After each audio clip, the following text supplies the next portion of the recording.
Hello friends, welcome to my new video. आज के video में स्पेशली मैं इस बात पे डिस्कस करूंगा कि अगर आप अनफॉर्चुनेटली आपकी कोई बाइक है, गाड़ी है, वो चोरी हो गई है तो आपको उसका क्लेम कैसे लेना है, क्लेम का प्रोसेस क्या होगा। क्योंकि मेरा भी एक एक्सपीरियंस है क्लेम लेने का। अभी मैंने रिसेंटली अपनी एक बाइक का क्लेम लिया है, तो उसमें मुझे क्या चीज़ फेस करनी पड़ी और उसका प्रोसेस क्या है, तो वो मैं आपके साथ डिस्कस करूंगा। फ्रेंड, जब भी आपकी कोई बाइक या गाड़ी चोरी होती है तो मैं ये नहीं कहूँगा कि उस टाइम पैनिक होने की ज़रूरत नहीं है। देखिए, कोई भी हो वो पैनिक हो ही जाता है जब आपकी मान लीजिए गाड़ी है, बाइक है, एकदम से आपको उस जगह पे ना मिले जहाँ पर आपने पार्क की थी, खड़ी की थी, और एकदम से वो वहाँ से आपको गायब मिले। तो कोई भी बंदा होता है वो एक बार तो पैनिक हो ही जाता है। सेम मेरे साथ यही सिचुएशन हुई थी कि जब मेरी बाइक चोरी हुई थी तो भी मैं भी काफ़ी पैनिक हो गया था एकदम से, क्योंकि मैंने एक्सपेक्ट नहीं किया था कि यहाँ से मेरी बाइक चोरी हो सकती है। तो सभी के साथ ये होता है। लेकिन जब जैसे आप पैनिक हुए, थोड़ी देर में आपको फिर सब समझ में आने लगता है कि हाँ, यहाँ से चोरी हुई है। तो आपको सबसे पहले क्या करना है, सबसे पहला काम है कि आपको उस चीज़ की जानकारी है जो पुलिस को देनी है, उसकी सूचना पुलिस को देनी है।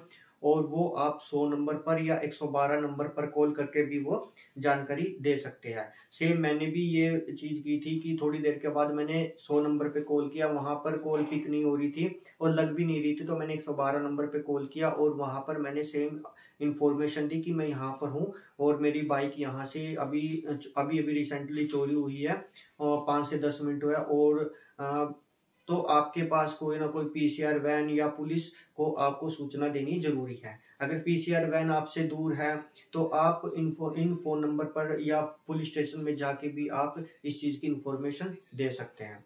तो देखिए, जब मैंने ये इन्फॉर्मेशन उनको दी थी तो थोड़ी देर के बाद पीसीआर वैन आ गई थी और मुझे सीधा पुलिस स्टेशन में लेके गई एफआईआर करने के लिए। तो वैसे ही आपको एफआईआर करवानी है। देखिए, जब भी हम पुलिस स्टेशन जाते हैं तो जैसे आप उनको सिचुएशन बताते हैं कि मैं यहाँ पर आया था और इस टाइम पे अप्रोक्स इस टाइम पर मेरी बाइक या गाड़ी चोरी हुई है, तो जब वो एफआईआर करने के लिए मतलब लॉन्च करने के लिए होते हैं, तब वो आपसे उस गाड़ी का इंजन नंबर और चैसिस नंबर भी मांगते हैं। देखिए, सिर्फ आपका जो बाइक नंबर है या गाड़ी नंबर है उसके बिहाफ पे वो एफआईआर लॉन्च नहीं करते, उसमें इंजन नंबर चैसिस नंबर भी होना चाहिए। वो आपके फ़ोन में कोई फ़ोटो हो या कोई फ़ोटोकॉपी पड़ी हो या ओरिजिनल डॉक्यूमेंट अगर आपके पास है तो आप वो दे दे और वो वहाँ से एफआईआर लिख देंगे आपकी।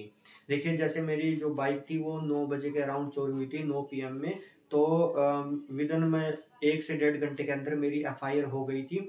तो जैसे जैसे मैं पुलिस स्टेशन में गया, एफआईआर हुई, तो उनके जो पुलिस अधिकारी है वो मेरे साथ उसी लोकेशन पे आए। उन्होंने वहाँ पर एक रफली मैप बनाया, मैप में कि हाँ, यहाँ पे ये पार्क है, यहाँ पे ये सड़क जा रही है, और इस एक रफली आइडिया ले लिया उन्होंने। और उन्होंने कहा कि अब आप जाओ, अब हम सर्च करेंगे। तो जैसे ही मैं सुबह उठा 7 बजे के अराउंड, तो मेरे पास मैसेज आया पुलिस स्टेशन से कि आपकी एफआईआर है और आपकी गाड़ी, आपकी बाइक है, ये चोरी हुई थी। तो इसके रिगार्डिंग आपकी एफआईआर का नंबर ये है और ये लिंक है, इस पर क्लिक करोगे तो आप अपनी एफआईआर की कॉपी डाउनलोड कर सकते हो। और मैंने उस पर लिंक पे क्लिक किया और एफआईआर की कॉपी डाउनलोड हो गई। तो देखिए, आपको इसके बाद देखिए, सबसे पहला प्रोसेस तो आपको पुलिस को ही इंफॉर्मेशन देनी है।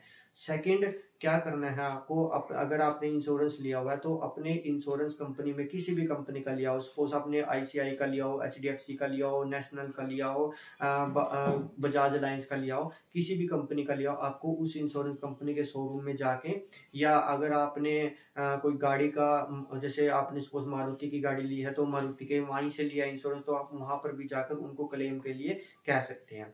जैसे मैंने नेशनल इंश्योरेंस कंपनी से लिया था तो मैं नेशनल इंश्योरेंस कंपनी के जो ऑफिस है वहाँ पर गया और मैंने उनको सेम सिचुएशन बताई। तो उन्होंने वहाँ पर एप्लीकेशन मैंने लिख के दी उनको। साथ में उन्होंने कहा कि अगर आपने एफआईआर नहीं किया तो एफआईआर, मैंने एफआईआर करवा दी थी, एफआईआर की कॉपी भी उनको दी। साथ में जिसके नाम बाइक थी वो जैसे मेरे फादर के नाम थी तो उनका आधार कार्ड दे दिया। इसके बाद क्या होता है, 2 से 3 दिन के अंदर आपके पास सर्वेयर आता है, ठीक है। वो क्या करता है, वो भी सेम बताता है कि आपको आपकी जो बाइक है या गाड़ी है किस जगह पे आपकी चोरी हुई थी, उस लोकेशन पर लेकर चलो। वो ये कह सकता है आपको। तो मैं उनको सेम लोकेशन पर लेके गया, वहां पर उन्होंने देखा, समझा। और थोड़ा सा देखिए, सर्वेयर हो या कोई पुलिस वाला हो, सबसे पहले तो आपके हाव भाव देखता है। आपका मतलब कि एटीट्यूड देखता है कि आप सच बोल रहे हो या झूठ बोल रहे हो। तो उनको लगा कि हाँ मैं सच बोल रहा हूँ और मेरी बाइक यहाँ से चोरी हुई थी। तो उसके बाद उनको यकीन हो गया, उन्होंने मेरे से साइन लिए कुछ, और जैसे मेरी फादर के नाम से बाइक थी तो उनके फादर के साइन लिए, और दोनों कीज थी बाइक की तो वो मुझसे ली।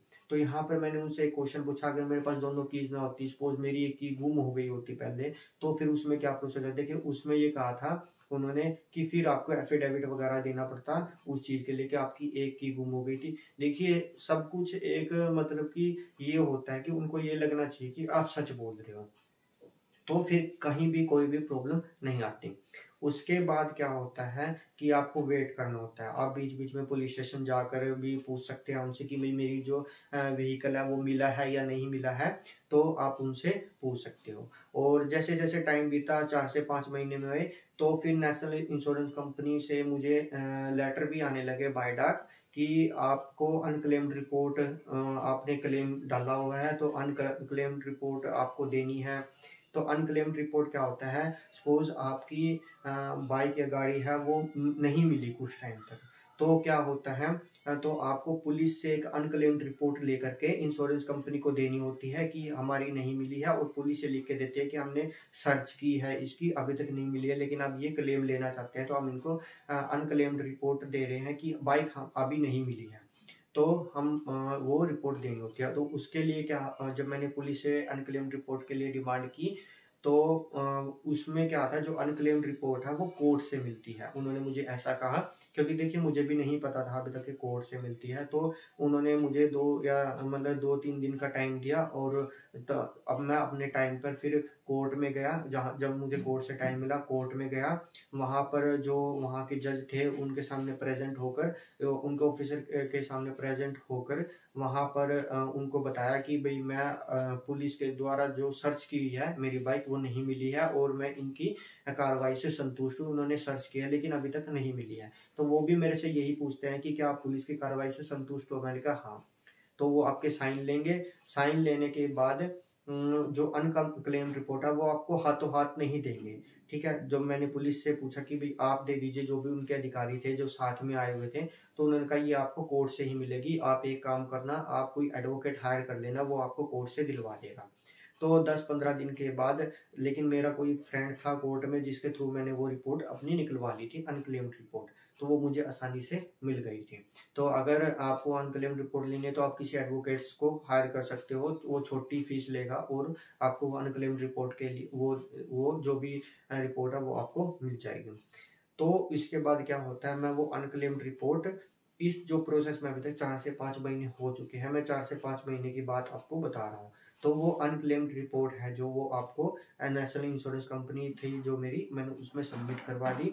उसके बाद नेशनल इंश्योरेंस ने मुझे कहा कि जो ये बाइक है वो आपके फादर के नाम पे है, तो वो उनकी आरसी है जो वो हमारी कंपनी के नाम पे ट्रांसफर करा दीजिए। वो मेंशन करके देते हैं कि इस कंपनी के नाम पे ट्रांसफर होगी और ये डॉक्यूमेंट आपको लगेगा। तो आपको आरटीओ के ऑफिस जाना है, वहाँ पर जैसे नेशनल इंश्योरेंस कंपनी के नाम करानी है सपोज मैंने उनका नाम दिया, साथ में एफआईआर की कॉपी लगाई, अनक्लेम्ड रिपोर्ट की कॉपी लगाई, और ये सब कॉपी लगाने के बाद आरटीओ में 15 से 20 दिन में मेरी आरसी आ गई, और जो कि नेशनल इंश्योरेंस कंपनी के नाम पर थी। अब देखिए जैसे कि अब आप क्लेम ले रहे हैं, ठीक है, तो आप क्या कर रहे हैं, अब आप वो बाइक नेशनल इंश्योरेंस कंपनी के नाम पर करवा रहे हैं। अब आपकी कोई जिम्मेदारी नहीं रहेगी है उस बाइक की, अगर आप क्लेम ले रहे हैं। आपने अपनी बाइक उनको दे दी एक तरीके से, और उस चीज के पैसे ले लिए। तो ये सब डॉक्यूमेंट करवाने के बाद में 3 से 4 दिन में उन्होंने मुझे टाइम दिया, और जो भी मेरी अमाउंट थी वो मेरे अकाउंट में आ गई है। तो देखिए इंश्योरेंस कंपनी का बहुत फायदा होता है। आप इंश्योरेंस जरूर कराएं, क्योंकि देखिए अक्सर लोग कोशिश ये करते हैं कि भाई कोई थोड़ी पुरानी गाड़ी होगी हो या बाइक होगी हो तो उसका इंश्योरेंस नहीं लेते हैं। ठीक है, वो कहते हैं कोई बात नहीं, कुछ नहीं होगा, लेकिन आपको इंश्योरेंस लेना है, और एटलीस्ट थर्ड पार्टी का इंश्योरेंस तो जरूर लेना है। देखिए जैसे अब मेरी बाइक चोरी हुई थी, ठीक है, जो भी मुझे अमाउंट मिली मैं उसके बिना रह सकता था, लेकिन अगर सपोज मैं थर्ड पार्टी का भी इंश्योरेंस नहीं लेता और किसी को मेरी बाइक से गाड़ी से चोट लग जाए या कुछ हो जाए, तो उस सिचुएशन में आपके लिए बहुत पैनिक सिचुएशन क्रिएट हो सकती है, आपके लिए बहुत प्रॉब्लम हो सकती है। इसलिए हमेशा थर्ड पार्टी इंश्योरेंस तो जरूर लेना है, वो तो मिस ही नहीं करना है। तो ये एक प्रोसेस था। अब मैं इसको कंक्लूड कर देता हूँ। सबसे पहले आपको एफआईआर की कॉपी, एफआईआर अपनी लॉन्च करानी है। सेकंड, आपको जल्दी से जल्दी इंश्योरेंस कंपनी में क्लेम के लिए डाल देना है। क्लेम के लिए डाल देने का मतलब ये नहीं है कि आपने क्लेम लेना ही है। आप एक साल, 1.5 साल, 2 साल जो भी है टाइम भी वेट भी कर सकते हो कि भाई जब मैं तो कोशिश करूंगा कि मेरी बाइक या गाड़ी मिल ही जाए, मैं पैसे नहीं लूंगा। लेकिन एक मतलब कि एक रूल के अकॉर्डिंग आपको इंश्योरेंस कंपनी को बता देना है कि भाई मैंने क्लेम डालना है, कि आपको अगर नहीं मिलती है तो क्लेम लेने में कोई भी दिक्कत ना आए। फिर उसके बाद क्या होता है, आपको एक अनक्लेम्ड रिपोर्ट के लिए एप्लीकेशन देनी है। अनक्लेम्ड रिपोर्ट के बाद आपको जो आरसी है वो इंश्योरेंस कंपनी के नाम करानी है, और उसके बाद आपका क्लेम मिल जाएगा। देखिए, अगर आपको कुछ अपनी व्हीकल का कुछ ना कुछ क्लेम करना है तो थोड़ी बहुत ही दिक्कत तो आती है। लेकिन जब आप ये सोचते हैं कि भाई आपकी पूरी एकदम से चोरी हो गई है और आपको उसका कुछ भी नहीं मिल रहा है, लेकिन इंश्योरेंस में क्लेम करने से आपको कुछ मिल सकता है, तो उसमें देखिए थोड़ी बहुत ही परेशानी तो उठानी पड़ती है। आई होप आपको मेरा वीडियो अच्छा लगे। वीडियो अच्छा लगे तो आप लाइक करें, शेयर करें, कमेंट करें। Thank you.